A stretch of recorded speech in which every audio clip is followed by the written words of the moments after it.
Imagine being so smart that you accidentally destroy your own million-dollar app idea. A scientist who wins the Nobel Prize, but also insults so many people on Twitter that nobody wants to help him anymore. And somehow, the same genius ends up arguing about the best number in the universe, like it's a life or death debate. Today we're diving into some of the funniest, most chaotic moments from the Big Bang Theory and proving why Sheldon Cooper might be the smartest disaster alive. In the Big Bang Theory, chaos follows Sheldon Cooper everywhere. The story kicks off when Leonard comes up with a brilliant app idea, an app that can solve complicated equations instantly. At first, everyone is excited.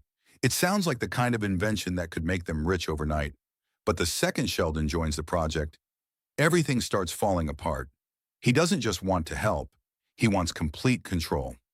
CEO, Chief Science Officer, Chairman of the Board, even head of the Secret Santa Committee. And the funniest part, Sheldon secretly tries to name the app after himself. Project Nodals, which is literally Sheldon spelled backwards.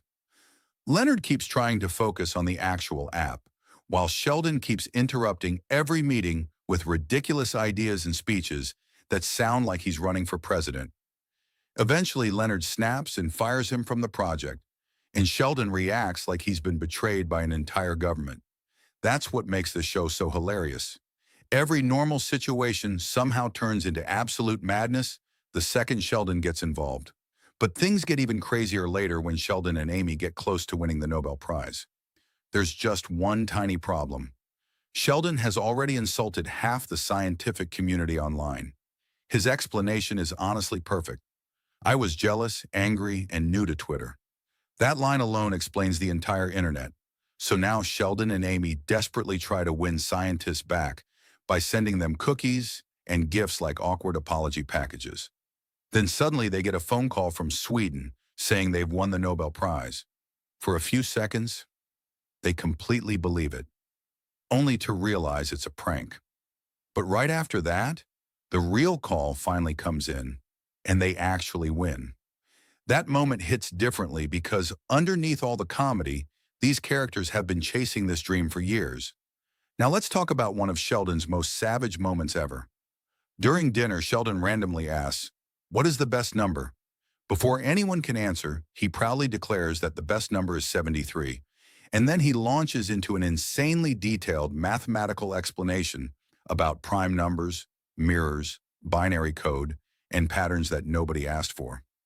Meanwhile, the entire table looks like they regret being alive. That's Sheldon in one scene, a genius who somehow turns casual dinner conversation into a college lecture. But maybe the funniest disaster happens when Sheldon gives a lecture at the university. In his mind, students are hanging on to every word.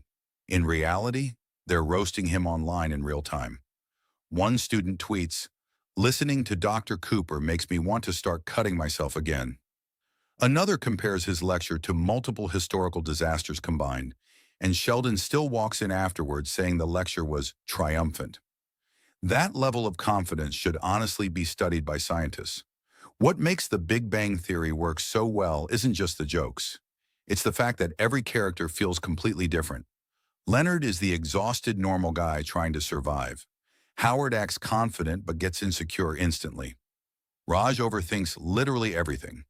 And Sheldon? He's basically a human tornado with a PhD. No matter how crazy he gets, though, the best part is that his friends never completely give up on him, even when he's impossible.